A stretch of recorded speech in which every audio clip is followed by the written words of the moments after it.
Hola hermanos, ¿cómo están? Muy buenas noches. Bienvenidos otra vez a nuestra clase en el libro de Apocalipsis. Bueno, en el día de hoy estoy usando un nuevo programa, StreamYard, así que vamos a ver cómo funciona en cuanto a la transmisión hoy día. Y vamos a seguir en el día de hoy con nuestra clase en el libro de Apocalipsis. El lunes empezamos con el capítulo 1. Hicimos una interpretación versículo por versículo en el capítulo 1 y hoy vamos a estar viendo el capítulo 2 y posiblemente el capítulo 3. Vamos a ver cómo nos va con el tiempo. Un saludo a los que se han ido conectando, a Vivi Rodríguez, a Yeyo Yasped, a Marcos Puelles, que nos saluda desde California, y a todos los que han ido conectándose en este tiempo. Bueno, vamos directo al texto. Vamos a ir al capítulo 2 del libro de Apocalipsis, y aquí está el texto. Mensaje a la iglesia de Éfeso. Escribe al ángel de la iglesia en Éfeso, el que tiene las 7 estrellas en su mano derecha, aquel que anda entre los 7 candelabros de oro, dice esto: yo conozco tus obras, tu fatiga y tu perseverancia. Y si no puedes soportar a los malos y has sometido a prueba a los que dicen ser apóstoles y no lo son, y los has hallado mentirosos, tienes perseverancia y has sufrido por mi nombre y no has desmayado. Pero tengo esto contra ti, que has dejado tu primer amor. Recuerda, por tanto, de dónde has caído y arrepiéntete y haz las obras que hiciste al principio. Si no, vendré a ti y quitaré tu candelabro de su lugar, si no te arrepientes. Sin embargo, tienes esto, que aborreces las obras de los nicolaítas, las cuales yo también aborrezco. El que tiene oído, oiga lo que el Espíritu dice a las iglesias. Al vencedor le daré a comer del árbol de la vida, que está en el paraíso de Dios. Muy bien, es el mensaje a la primera de las 7 iglesias.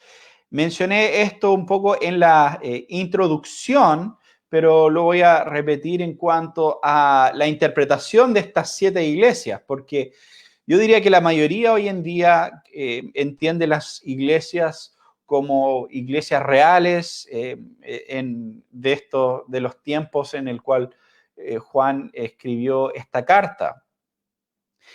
Pero hay algunos intérpretes en la historia que han visto estas 7 iglesias, especialmente de la escuela historicista. Algunos futuristas también han adoptado esa interpretación y han visto a las 7 iglesias como 7 eras en la historia o en la era de la iglesia, básicamente. Entonces han interpretado Éfeso como la era apostólica, ¿cierto? Los primeros 100 años de la iglesia. Después Esmirna como del año 100 hasta el 313, bajo la persecución romana, ¿cierto? Hasta que terminó eso con Constantino. Y después Pérgamo era este periodo entre el 303 hasta el 600, más o menos, la iglesia tachada con falsa doctrina y carnalidad, que finalmente lleva al papado. Después Tiatira, del año 600 hasta el año 1500, la iglesia bajo el papa. Y después Sardis, del año 1500 hasta el año 1700 después de Cristo, sería la iglesia de la Reforma. Y después Filadelfia, del año más o menos 1700 en adelante, hasta el presente sería la iglesia, la era de la iglesia de ahora. y la Odisea, que es la séptima, sería la iglesia de los últimos tiempos. Entonces, no sé si alguna vez quizás has escuchado a algún hermano decir, no, nosotros ahora estamos en la Odisea en cuanto a Apocalipsis, se están refiriendo a esta idea que finalmente no es tanto que estas son 7 iglesias reales, sino que son 7 eras. Ahora, esa no es la interpretación que yo sostengo, pero vale mencionarlo simplemente. Pero yo creo que más la mayoría, o gran mayoría hoy en día, entiende que estas son 7 iglesias reales a las que fueron escritas las cartas y que las situaciones en estas iglesias, aunque sin duda como toda cosa en la escritura, podemos hacer aplicación a diferentes circunstancias. Podemos ver los problemas de la iglesia de Éfeso o ver los problemas de la iglesia de Tiatira y ver similitudes con problemas y cosas que estamos viviendo quizás hasta hoy en día. Pero eso no significa que está hablando o profetizando sobre la iglesia hoy en día, sino que está hablando de situaciones específicas de esas iglesias. Entonces, vamos a ir a interpretar el texto acá en relación a Éfeso. Entonces vemos que empieza diciendo que, hablando de el que tiene las 7 estrellas en su mano derecha. Y si se acuerdan, eso de las 7 estrellas, después, no me acuerdo si acá o parece que en el primer capítulo, creo que ya nos indicó que las 7 estrellas son las 7 iglesias. Entonces, estas iglesias están en las manos de Dios en ese sentido. Y la iglesia específica de Éfeso parecía ser celosa por la verdad de Dios. Trabajaron duro, fueron perseverantes, confrontaron a falsos maestros y Jesús los felicita por todas esas cosas. Pero aún así tiene algo en contra de ellos. Y dice, y esta es una frase que también escuchamos muchas veces en el mundo evangélico, abandonaron has abandonado tu primer amor. ¿Cierto? Es algo muy común y que viene finalmente acá del libro de Apocalipsis. Ahora, ¿a qué se refiere esto de abandonar el primer amor? Se puede referir a abandonar sin duda el amor por Cristo, ¿cierto? Jesús estaría diciendo que abandonaron su amor por Él, ese amor por Cristo que tenían al principio. También podría estar refiriéndose al amor por los hermanos, que abandonaron ese primer amor cuando recién conocieron a Dios, tenían un celo, un amor por sus hermanos en Cristo. O finalmente puede estar refiriéndose a las dos cosas, ¿cierto? Que abandonaron su amor por Cristo y que abandonaron su amor por los hermanos. Y obviamente no totalmente, pero en gran medida ya no es como fue al principio con ellos. Entonces, en ese sentido, es fácil caer en hacer cosas para Dios, pero por otro lado no amar a Dios o no buscar a Dios y no amar a nuestros hermanos. El hecho de que luchaban por sana doctrina era algo muy bueno, pero no era excusa para Jesús, por lo menos no era excusa para que abandonaran ese primer amor, ¿cierto? Y después se menciona que aborrecen las obras de los nicolaitas y Jesús señala que él también aborrece las obras de ellos. Entonces, obviamente era una secta de falsos maestros dentro de la iglesia, aunque no sabemos muchos de ellos, pero también son mencionados después en versículos 14 y 15. Entonces, al parecer eran un problema para la iglesia en ese tiempo. Y sí, la Valera pregunta, ¿las 7 estrellas no eran los ministros? A ver, puede ser, puede ser que me confundí ahí. Las 7 En mi maleta tengo 7 candelabros, los 7 estrellas son los ángeles. Sí, tienes razón, perdón. Las 7 estrellas son los ministros y los 7 candelabros son las 7 iglesias. Toda la razón. Muchas gracias por eso, Valeria. Ok.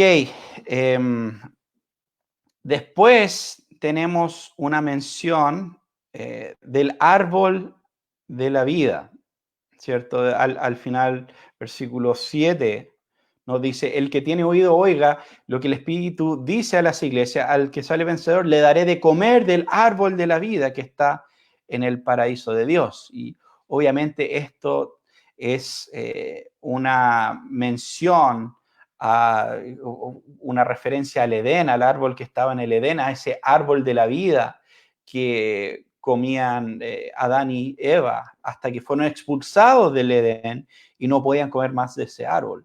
Pero después vamos a ver al final del libro, en Apocalipsis 21 y 22 específicamente, me parece, aparece otra vez ese árbol de la vida, así que ahí vamos a hablar más en relación a eso. Muy bien. Vamos a ver la próxima iglesia, que es la iglesia de Esmirna. Mensaje a la iglesia de Esmirna. Escribe al ángel de la iglesia de Esmirna, el primero y el último, el que estuvo muerto y ha vuelto a la vida. Dice esto: yo reconozco tu tribulación y tu pobreza, pero tú eres rico. La blasfemia de los que dicen ser judíos y no lo son, sino que son sinagoga de Satanás. No temas lo que estás por sufrir. Yo digo que el diablo echará a algunos de ustedes en la cárcel para que sean probados y tendrán tribulación por 10 días. Sé fiel hasta la muerte y yo te daré una corona de vida. El que tiene oído, oiga lo que el Espíritu dice a las iglesias. El vencedor no sufrirá daño de la segunda muerte. Entonces, aquí vemos la descripción de la iglesia de Esmirna. Dice el texto que ellos están pasando por sufrimiento, ¿cierto? O por tribulación y pobreza, pero aún así eres rico, dice el texto. Y es interesante esto porque posteriormente va a hablar de otra iglesia y va a decir, son ricos, pero en realidad son pobres. Otros hermanos que tenían riqueza, pero tienen pobreza espiritual. Pero estos hermanos están pasando, en el caso de la iglesia de Esmirna, están pasando por tribulaciones y están sufriendo de pobreza, pero tienen una riqueza espiritual. Entonces, también se menciona a los que dicen ser judíos, pero en realidad son sinagoga de Satanás. Sin duda usa aquí lenguaje muy fuerte para referirse a esos judíos que eran opositores de la iglesia, que estaban luchando en contra de la expansión del evangelio. Y es muy importante porque Pablo aquí reconoce que el ser judío realmente no es simplemente algo externo. Y finalmente tiene que ver en el sentido que realmente importa, tiene que ver con conocer a Dios finalmente y tener esa relación con Dios. Y en Romanos capítulo 9, versículo 6, Pablo menciona esto.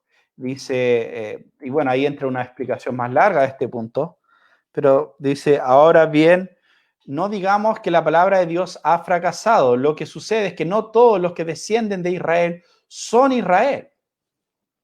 Entonces habla de judíos que no son judíos, judíos que en realidad por su oposición al Evangelio y por su blasfemia finalmente no son más que una sinagoga de Satanás y usa justamente ese lenguaje. Ahora uno puede decir, oh, eso suena demasiado fuerte, eso suena, algunos dirían suena antisemético, pero eso lo dijo Jesús finalmente. Entonces, no creo que vamos a cuestionar a Jesús a esas alturas. Eh, entonces, alguien acá pregunta si Esmirna tiene algún significado. La verdad no estoy seguro cuál es el significado del nombre, pero era el nombre de una ciudad.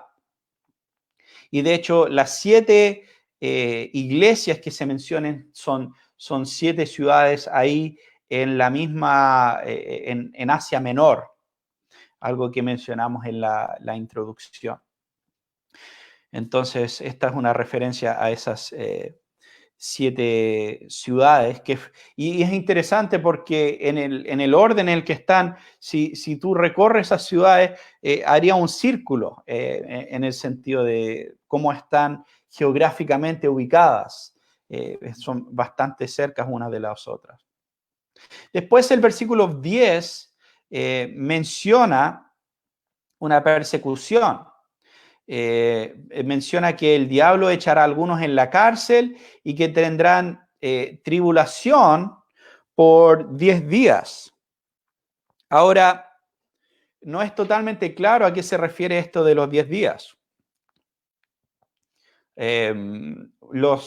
Como mencioné, los que toman esta interpretación historicista, algunos creen que se refiere, los 10 días son los 10 emperadores que persiguieron la iglesia, y algunos dicen que finalmente era un periodo específico de 10 días que ocurrió, ¿cierto?, para esa iglesia en el que hubo una fuerte persecución.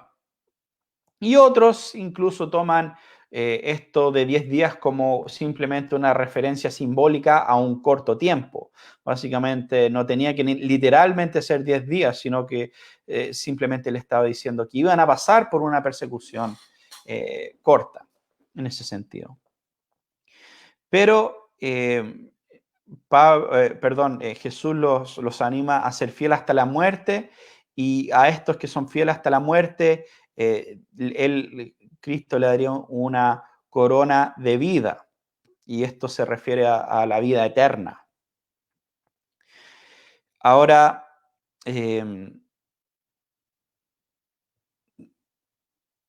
a ver,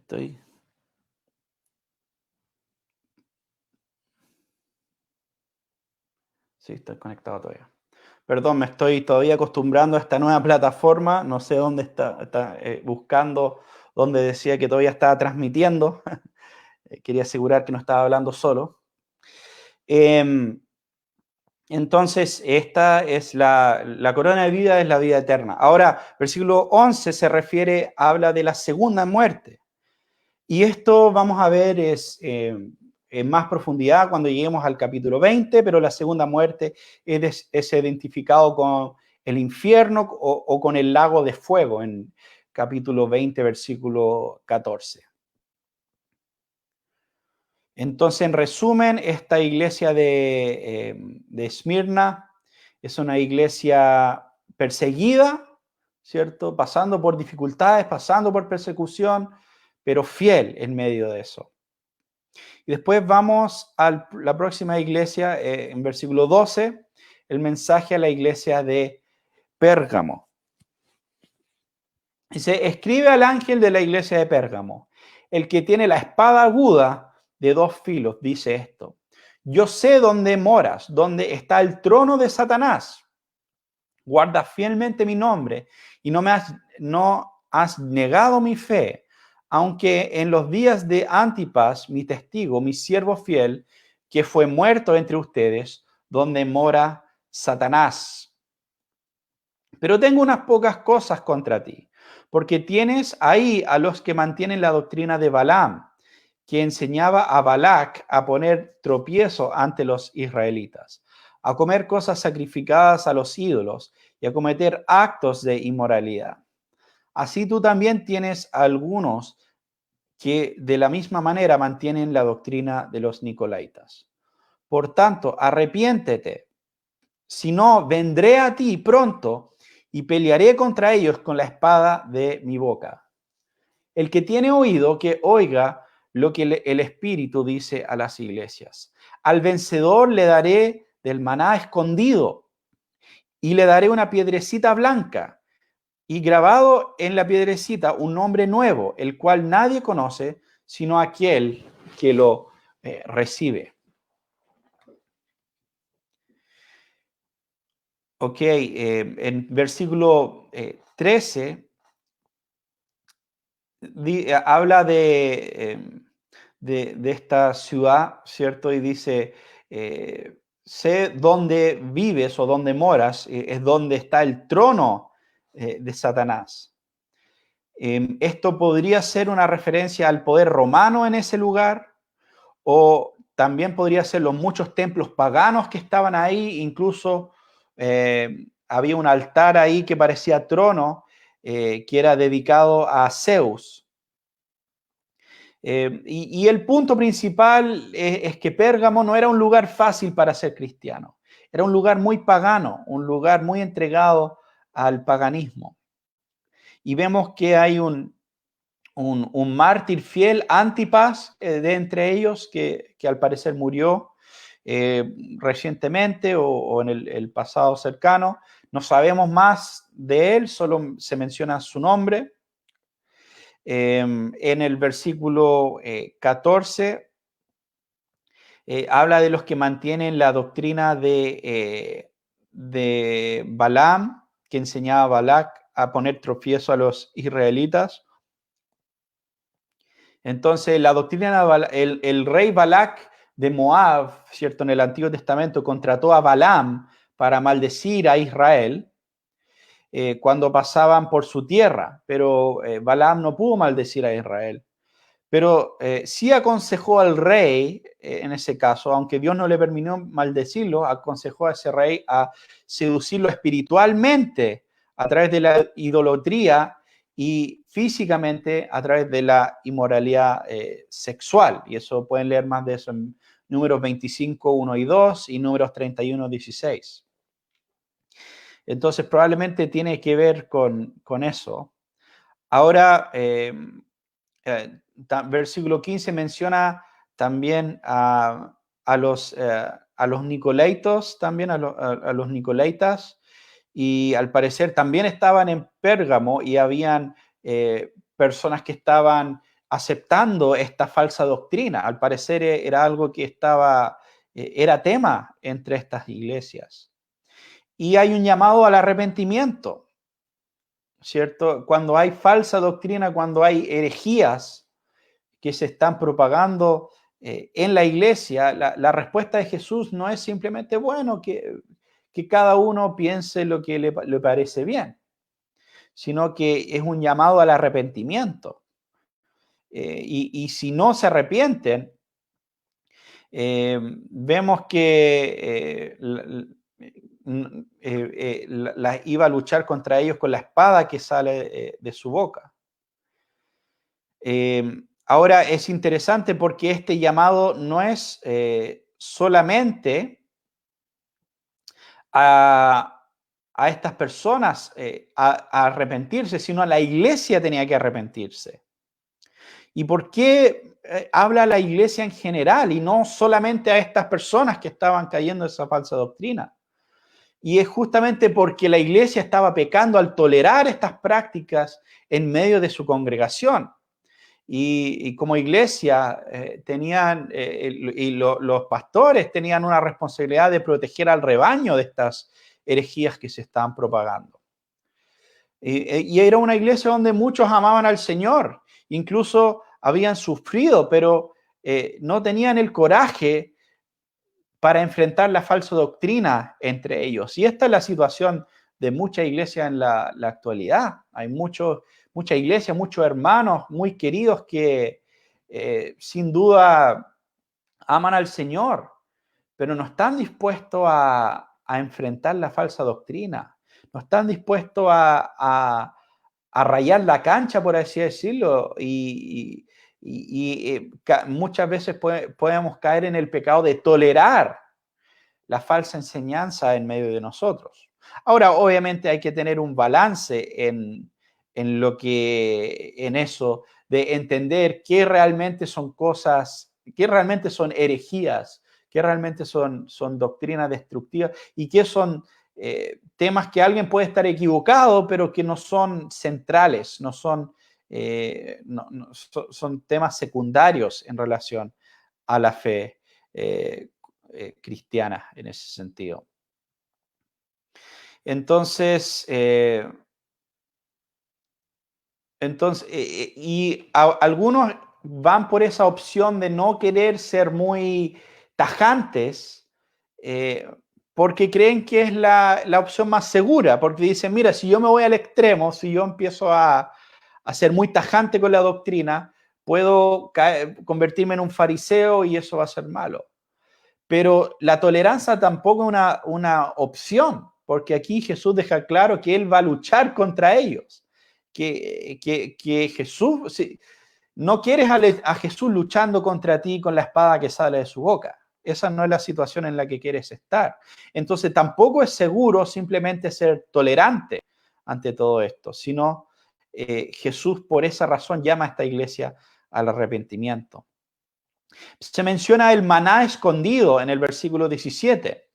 Y había una tradición entre los judíos que cuenta que Jeremías se había llevado el arca del pacto antes de que los babilonios destruyeran Jerusalén.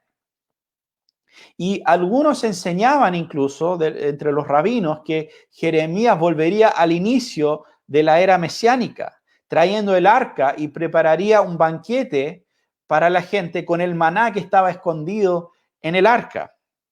Y es por eso que, por ejemplo, en Mateo 16, 14, la gente no sabía quién era Jesús. Algunos tiraban diferentes opciones y algunos pensaban que era Jeremías. Y eso se menciona en Mateo 16, 14, y en relación a eso que se creía y que se enseñaba entre los rabinos. Y cuando Jesús les dio pan, empezaron a decir que Él era el profeta que había de venir en Juan 16, 14. Y claramente relacionado con ese tema también. Porque Jesús dijo que Él era el maná que había caído del cielo en Juan 6, 32 y 33. Entonces, la promesa es que los creyentes de Pérgamo estarán en el banquete del Señor, ya que se han rehusado de participar de esos banquetes paganos, de esos banquetes de los dioses paganos. Finalmente no van a participar ahí, pero sí estarán comiendo de ese maná escondido que Dios les dará finalmente, ese banquete celestial. También se menciona algo que suena un poco extraño, esto de una piedrecita blanca. Y hay varias interpretaciones en cuanto a esto. De hecho, si no mal recuerdo, los mormones crean algo medio extraño en cuanto a esto, que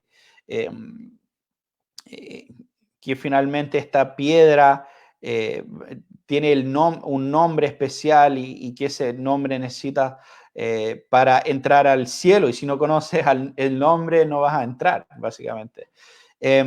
Pero finalmente algunos piensan que una referencia a la práctica de la corte romana de entregar una piedra negra si está condenado o una piedra blanca si no es condenado, si es justificado finalmente. Y es una práctica legal que hacían los romanos.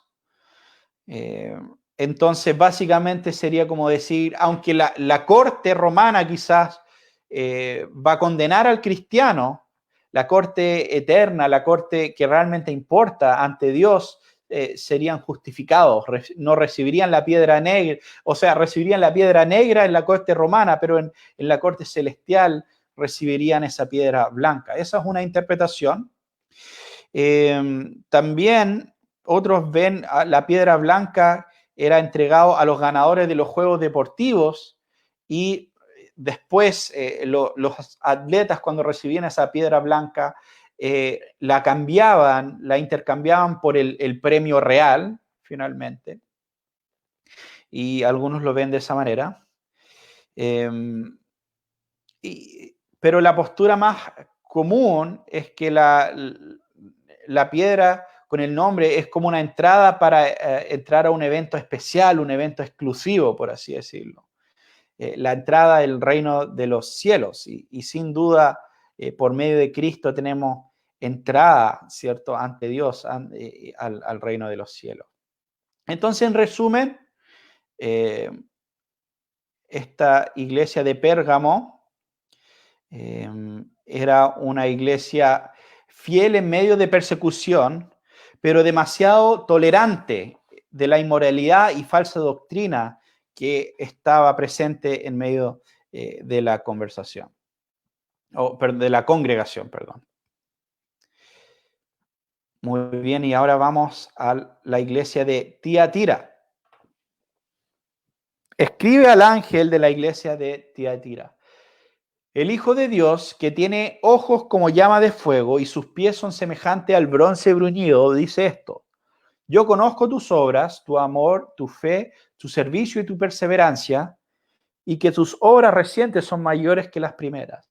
Pero tengo esto contra ti, que toleras a esa mujer Jezabel, que dice ser profetisa y enseña y seduce a mis siervos a que cometan actos inmorales y coman cosas sacrificadas a los ídolos. Le he dado tiempo para arrepentirse y no quiere arrepentirse de su inmoralidad. Por eso la postraré en cama y los que cometan adulterio con ella los arrojaré en gran tribulación, si no se arrepienten de las obras de ella. A sus hijos mataré con pestilencia y a todas las iglesias y todas las iglesias sabrán que yo soy el que escudriña las mentes y los corazones, y les daré a cada uno según sus obras. Pero ustedes y a los demás que están en Tiatira, a cuantos no tienen esta doctrina, que no han conocido las cosas profundas de Satanás, como ellos las llaman, les digo que no les impongo otra carga.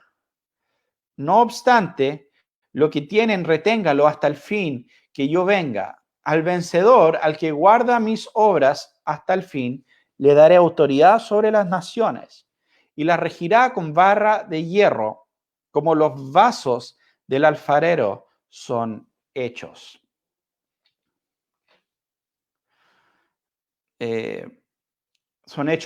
Pedazos, volviendo al texto, como yo también he recibido autoridad de mi Padre y le daré el lucero de la mañana.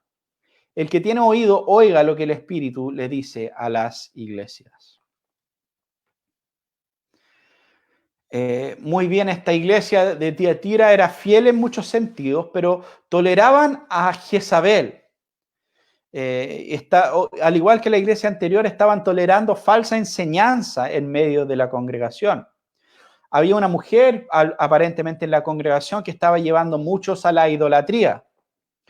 Es probable que la llama Jezabel de manera simbólica, ya que Jezabel era una reina de Israel, ¿cierto?, que también llevó a Israel a la idolatría.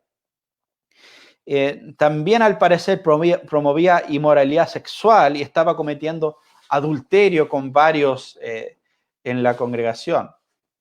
Y en esto Dios dice que la va a poner sobre un lecho de dolor. En ese sentido, ella sería juzgada. Y esto es interesante porque en esta versión dice: la postraré en cama.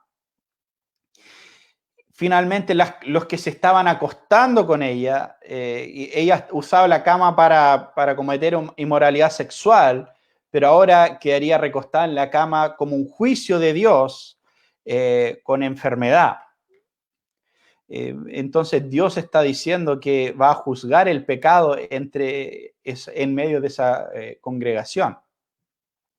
Después, versículo 26 habla de aquellos que no están cayendo en esa inmoralidad, ¿cierto? Y dice, al vencedor que guarda mis obras, le daré autoridad sobre las naciones y las regirá con vara de hierro.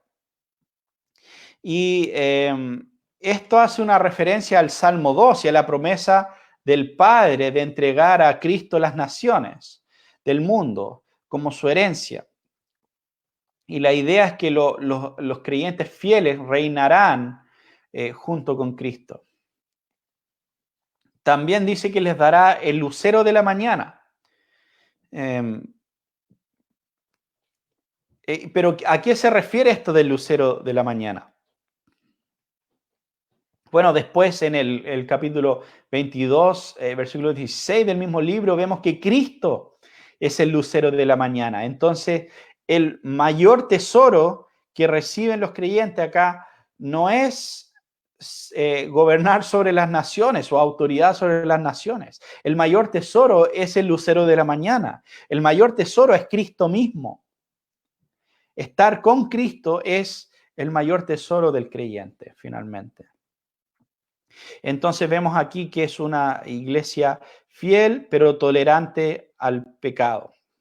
Y eso obviamente es un problema importante. Y también, al igual que la iglesia anterior, son temas muy relevantes en nuestra iglesia hoy en día. Que sin duda, si tenemos un área ciega como iglesia, es esto de tolerar el pecado, de permitir muchas cosas en nuestras iglesias.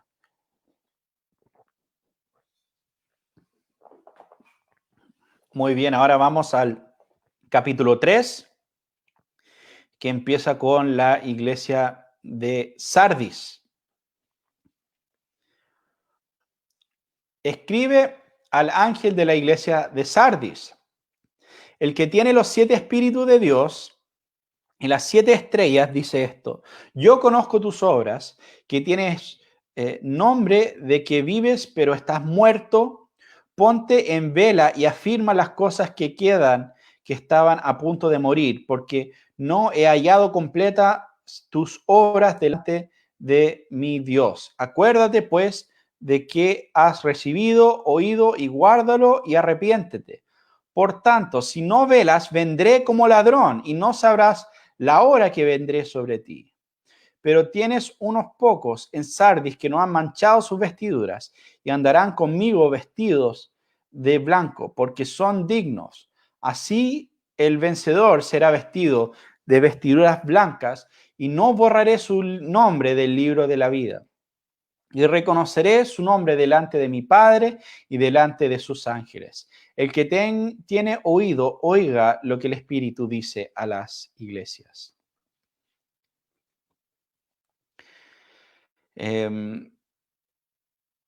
Entonces, vemos que Jesús es bastante tajante, ¿cierto? Con esta iglesia. Dice, conozco tus obras, que tienes nombre de que vives, pero estás muerto.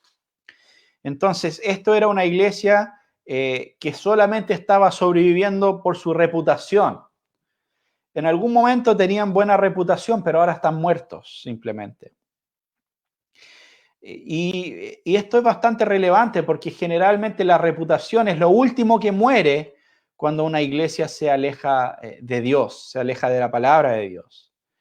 Y esto ocurre muchas veces cuando la iglesia se adapta para ser como el entorno. Muchas veces en el nombre de salvar almas, en el nombre de ser más relevante, en el nombre de atraer a las personas. Podemos hablar del liberalismo en las grandes denominaciones históricas. Las iglesias históricas en el siglo XX cayeron en liberalismo, el siglo XIX y siglo XX, y de ese liberalismo que supuestamente iban a salvar a la iglesia, hoy en día ya están vendiendo sus edificios, ya las iglesias están vacías, porque aunque quizás tienen edificios lindos, aunque quizás la arquitectura puede ser hermosa, pueden tener incluso hermosos coros y cosas externas, ya no son iglesias finalmente, no son lugares donde Dios está siendo exaltado, donde Dios está siendo, donde su nombre está siendo adorado. Pero Jesús hace un llamado al arrepentimiento, a un cambio de rumbo. Y si no fuera así, no habría necesidad de escribir esta carta. Y es importante entender que hay iglesias que se han arrepentido. Hay incluso denominaciones enteras que estaban yendo a la perdición del liberalismo y se arrepintieron. Entonces, debemos recordar que Dios tiene poder incluso para revivir lo que parece estar muerto. Y por eso Jesús le está escribiendo esta carta finalmente a esta iglesia. Y habla de obras, de sus obras en el versículo 2, ¿cierto? Que no he hallado completa tus obras delante de mi Dios. Entonces, obviamente no estaba hablando de una perfección, sino que de componentes no transables que deben tener las obras de los creyentes de esa iglesia. No nos dice específicamente el texto cuáles eran esas obras, pero quizás una opción sería que lo que estaban haciendo, lo estaban haciendo de manera mecánica, estaban haciendo algo que no procedía de la fe en Dios. Y como cristianos, todo lo que hacemos debe nacer y debe proceder de la fe. Y es por eso que Gálatas 5:6 nos habla de lo que vale es la fe que actúa mediante el amor. Nos habla de una fe que actúa mediante el amor. Y Romanos 14:23 nos dice que todo lo que no procede de la fe es pecado. Entonces, esa es una opción. Y después, versículo 3, ¿cierto? Dice, si no velas. Ahora, esto es interesante porque esta ciudad de Sardis particularmente había sido conquistada varias veces y justamente había sido conquistada por no ser vigilante, por no estar en alerta. Por ejemplo, la ciudad fue tomada por Ciro en el año 549 a.C. y después de eso por Alejandro de Magno. Y era una ciudad conocida por su inmoralidad y por eso los creyentes tenían que ser vigilantes en contra la seducción del pecado. Tal como esos ejércitos que conquistaron la ciudad, porque la ciudad no fue vigilante lo suficiente, no estaban en alerta, el pecado se aprovecha de la pasividad para traer destrucción a nuestras vidas. Muy bien. Y después llegamos en este mismo versículo donde menciona que caeré como ladrón o vendré como ladrón. Aunque en otros pasajes este lenguaje sin duda es usado en relación a la segunda venida de Cristo, como Mateo 24:43, Primera de Tesalonicenses 5:2, Segunda de Pedro 3:10. En este pasaje probablemente se refiere a un juicio temporal. Una diferencia es que aquí dice que si no son vigilantes serán sorprendidos por la venida en juicio. O sea, si son vigilantes no serán sorprendidos. En cambio, la segunda venida, nadie conoce el día ni la hora. También dice que jamás borraré tu nombre del libro de la vida. Y esta amenaza es un poco confuso para algunos porque, o sea, Jesús nos promete en su palabra que si Él nos salva, realmente somos salvos. No, es un regalo de Dios nuestra salvación. No somos salvados por nuestras propias obras, por lo tanto no podemos perder ese regalo. Ahora, sin duda existen creyentes o personas que parecen ser creyentes por un tiempo, pero finalmente se dan a conocer que nunca conocieron a Dios. Pero los que realmente son elegidos, los que realmente son de Cristo, no perseverarán hasta el final. Después tenemos la iglesia de Filadelfia, acá.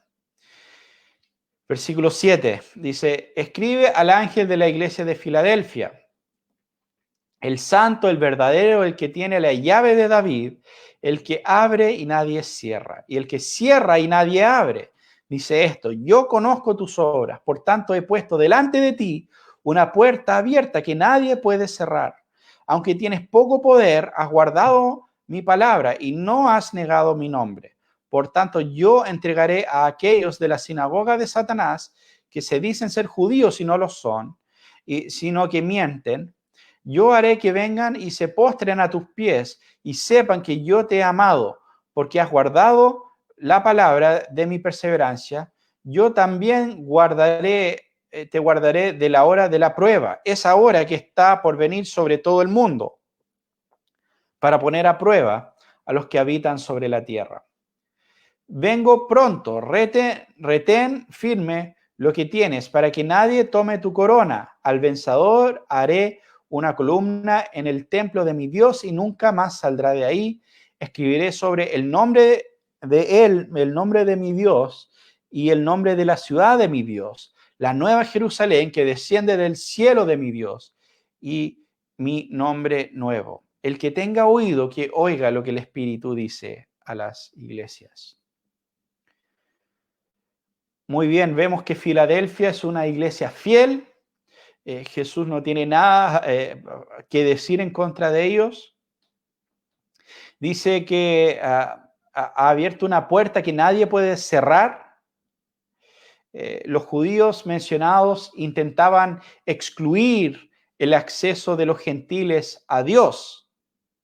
Y sabemos que los judíos estaban haciendo esto. En Primera Tesalonicenses capítulo 2, versículos 15 y 16, hablan de estos persecutores. Dicen: no agradan a Dios, sino son contrarios a todos los hombres, impidiéndoles hablar a los gentiles para que se salven.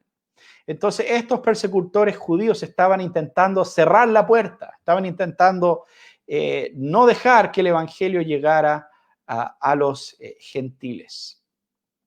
Pero Cristo acá declara, ¿cierto?, que cuando Él abre la puerta, nadie la puede cerrar. Y cuando Él cierra una puerta, nadie la puede abrir. Él está declarando que estos no lograrían sus propósitos. Y también nos recuerda lo que Jesús dijo sobre los fariseos. En Mateo 23:13 dice: pero ay de ustedes, escribas y fariseos, hipócritas, que cierran el reino de los cielos delante de los hombres, porque ni entran ustedes, ni dejan entrar a los que están entrando. Entonces ellos intentaban no permitir, ellos no estaban interesados en el mensaje, pero también querían restringir a otros de escuchar el mensaje de Cristo. Y vemos que Cristo les dice que estos persecutores finalmente se postrarían a los pies de ellos y tendrían que reconocer que Dios los había amado a ellos. Dios iba a mostrarme realmente quién era su pueblo escogido, y que esas personas que tanta confianza tenían en la carne, tanta confianza tenían en su descendencia judía, finalmente iban a tener que reconocer de que ellos no eran el pueblo escogido realmente, que los escogidos era la descendencia según la fe de Abraham, no necesariamente según la carne. Versículo 10 habla de que los guardará de la hora de tentación que vendrá sobre todo el mundo. Ahora, aquí es donde algunos intérpretes creen que es una referencia a la gran tribulación, que va a ser un futuro periodo de 7 años en ese esquema, y que guardar de la gran tribulación se refiere al rapto, que Dios sacaría a su iglesia antes de iniciar este periodo de gran tribulación. Y esto fue algo que desarrolló el John Darby en el siglo XIX. Entonces, y muchos han reconocido este punto. Es poco probable que esto se refiere a un supuesto rapto. De hecho, en el Evangelio de Juan, Jesús usa esta frase de una manera totalmente opuesta a esa teoría. Dice, no te ruego que los saques del mundo, sino que los guardes del poder del maligno. ¿Cierto? Entonces, te guardaré en este contexto de Juan 17, no es sacarlos del mundo, es específicamente dejarlos del mundo, pero en el mundo guardarlos del maligno. Entonces, ¿cuál sería esta hora de tentación mencionada? Bueno, la tentación tiene que ver con una prueba de fe, con un tiempo donde ser cristiano sería muy costoso debido a la persecución. Y ese periodo vendría sobre todo el mundo, según el texto, pero debemos recordar que ese lenguaje no siempre se refiere a todo el planeta. Por ejemplo, en Lucas 2.1 habla del edicto de César Augusto que se hiciera un censo en todo el mundo. Obviamente el censo no se hizo en Norteamérica ni en Sudamérica. El censo fue en el mundo romano, en el mundo mediterráneo principalmente. Entonces, ese lenguaje se usa de esa manera también en las escrituras. Y desde el año 64 al 68, Nerón estuvo persiguiendo a la iglesia. Entonces, cuando murió Nerón en el 68, fue un tiempo de conflicto y de inestabilidad en el imperio hasta que Vespasiano asumió el poder en el 70. Y que esto dice que habrá un tiempo de tribulación en el mundo. Es la hora de prueba, para poner a prueba los que habitan en la tierra, serían los que habitan en Israel, que al mismo tiempo hay un conflicto entre el 60 y el 66 y el 70 en Israel, en paralelo, y ahí es la guerra judía que hemos mencionado antes.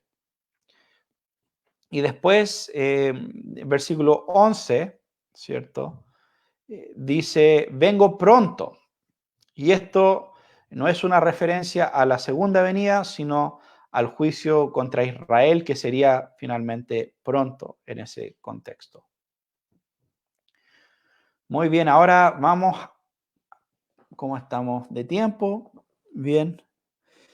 Ahora vamos a ir a la séptima y última iglesia, que sería la iglesia de Laodicea.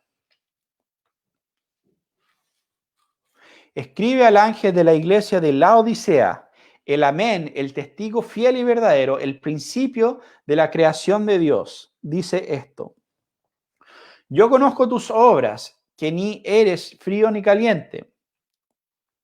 Ojalá fuera frío o caliente, así puesto que eres tibio y no frío ni caliente. Te vomitaré de mi boca, porque dices, soy rico, me he enriquecido y de nada tengo necesidad.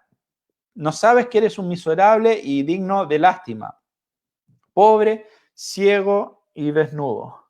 Te aconsejo que de mí compres oro refinado por fuego para que te hagas rico, y vestiduras blancas para que te vistas y no manifieste la vergüenza de tu desnudez, y colirio para ungir tus ojos y puedas ver.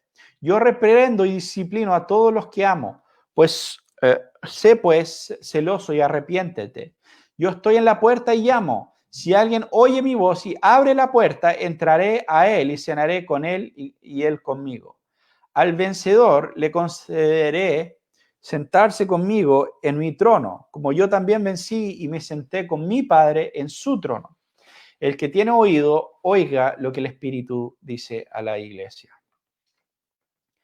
Entonces, esta iglesia de la Odisea empieza mencionando que Jesús es el principio de la creación de Dios o el soberano de la creación de Dios, dicen algunas traducciones.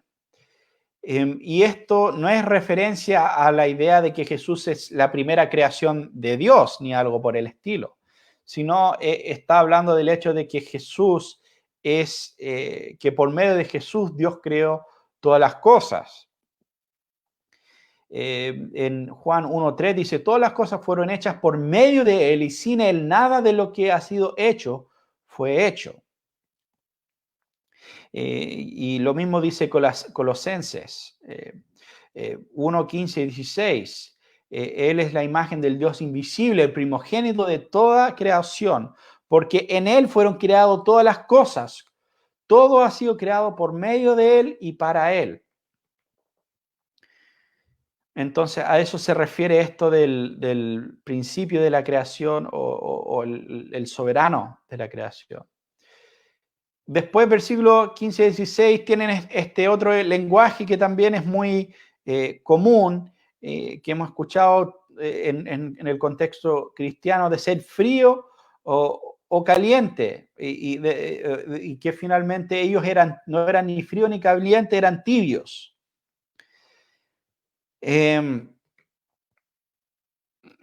Entonces, el agua llegaba a la ciudad, a la ciudad de la Odisea, y viajaba unos 5 kilómetros a través de un acueducto. Y al fin de ese viaje, el agua llegaba tibia, no era agradable para tomar. Y bueno, no hay nada, en mi opinión, no hay nada peor que beber algo tibio. Hay personas que les gusta la bebida natural acá y todavía no entiendo eso, pero bueno. El texto no nos explica mucho la analogía, pero una interpretación sería esta. Que la idea que la iglesia parece que es preferible ser fríos o opuestos al evangelio a que sean tibios, algo entre medio, básicamente. Obviamente lo ideal es que sean apasionados por el evangelio como iglesia, pero por lo menos si son fríos, sabemos quién es el enemigo en ese sentido. No hay nada peor que esas personas que están en un camino de apostasía y todavía no se salen totalmente de la fe, pero están ahí, están en el limbo, por así decirlo. No son ni fríos ni calientes y son usados muchas veces por el enemigo en esa situación.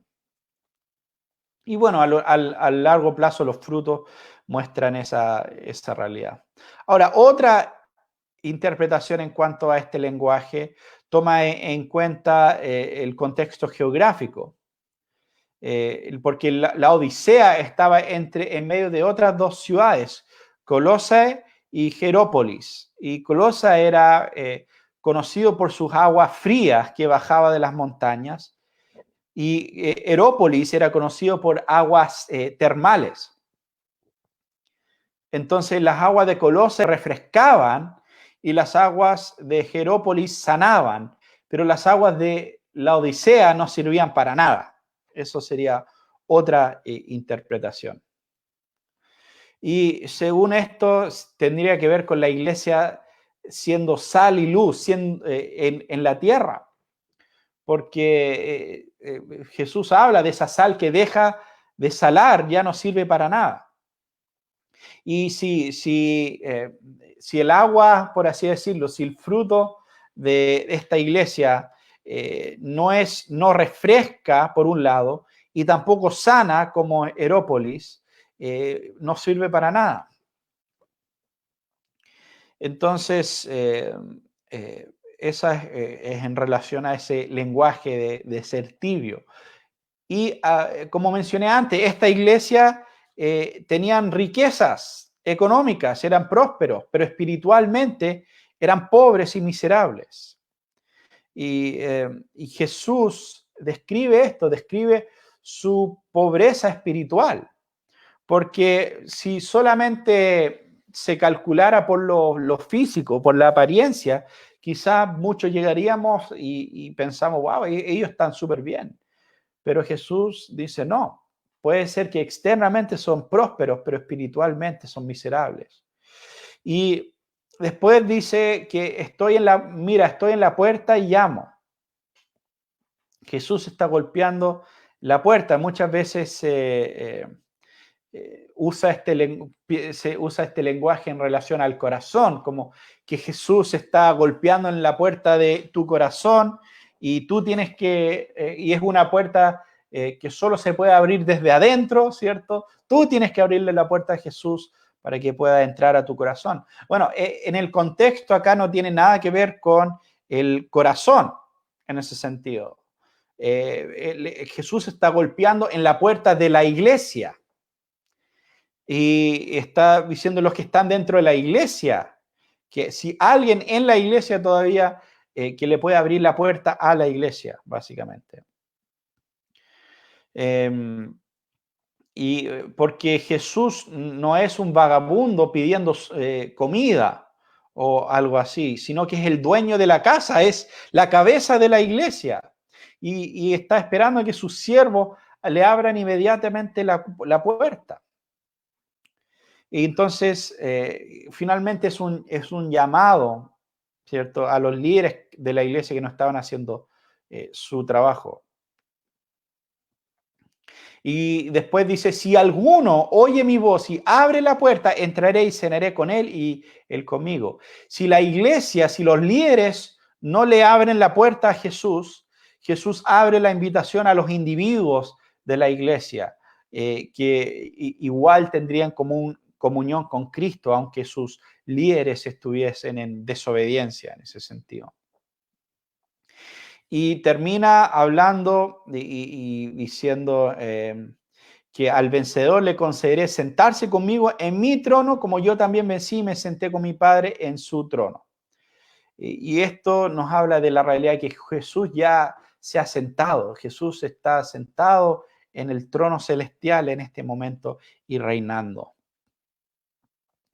Muy bien, estos son las cartas a las 7 iglesias que hemos podido ver en este tiempo. Así que si tienen alguna pregunta, pueden escribirlo en los comentarios acá.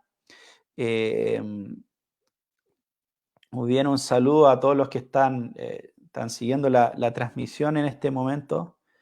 Hay un comentario de Yeyo Yaspé, dice, de hecho, esa analogía del agua tibia donde vivía la Odisea afectaba para beber, el riego, animales, además estaba en medio de dos ciudades, dando alusión a la sal de la tierra, según Chilton en Días de Retribución. Sí, eso tenía relación con la segunda interpretación que estaba dando. Entonces, esto es el fin, podríamos decir, de la sección que está hablando de realidades presentes, principalmente de estas 7 iglesias.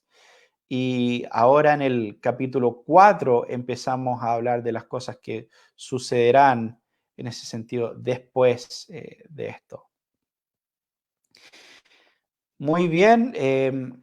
Bueno, muchas gracias a todos por seguir la transmisión. Ahí me pueden comentar qué les pareció. Es primera vez que uso este programa StreamYard. Y pues bueno, espero que funcione también para futuras transmisiones. También tiene la opción de poder transmitir simultáneamente a Facebook y YouTube, que es una opción, pero para eso hay que tener la versión premium, algo que no tengo en este momento. Pero se ve interesante este programa, así que vamos a ver cómo sigue funcionando. Así que, a ver, vamos a ver algunas. A ver, el Matías me dice que no viste el 12. A ver, ¿a qué se estará refiriendo? Al versículo 12. ¿Qué dice el versículo 12?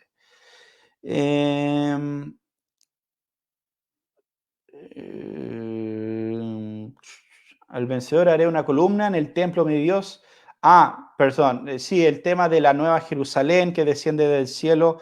Eso, buena observación, Matías, tienes razón, no hablé de eso, porque justamente al final del libro hay una gran descripción de la nueva Jerusalén.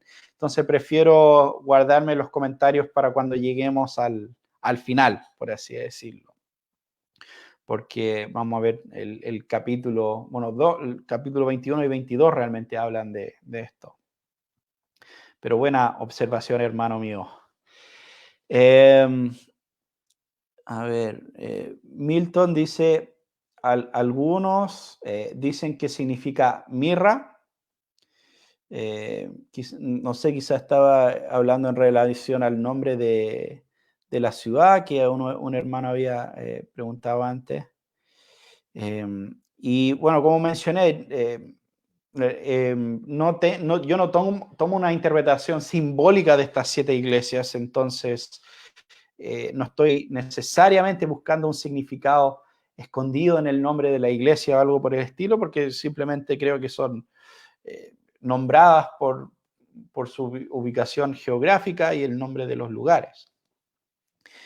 Un saludo a Anthony Benjamín Sánchez, desde que nos está viendo desde Chicago.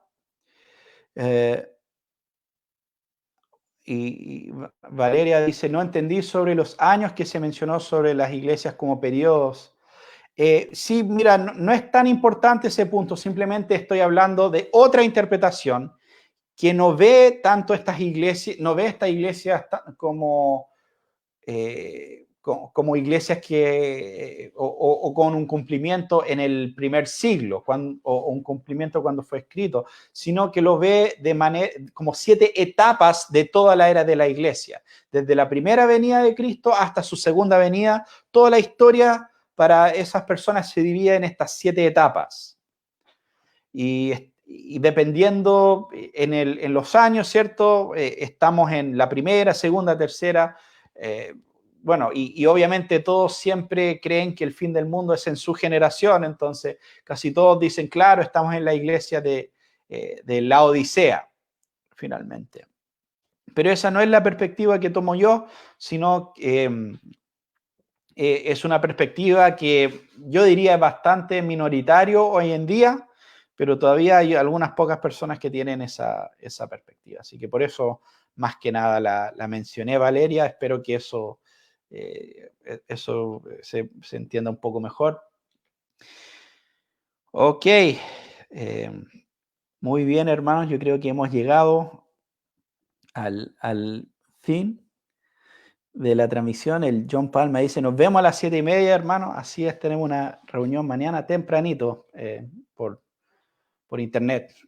Así que gracias a todos los que han podido seguir esta transmisión.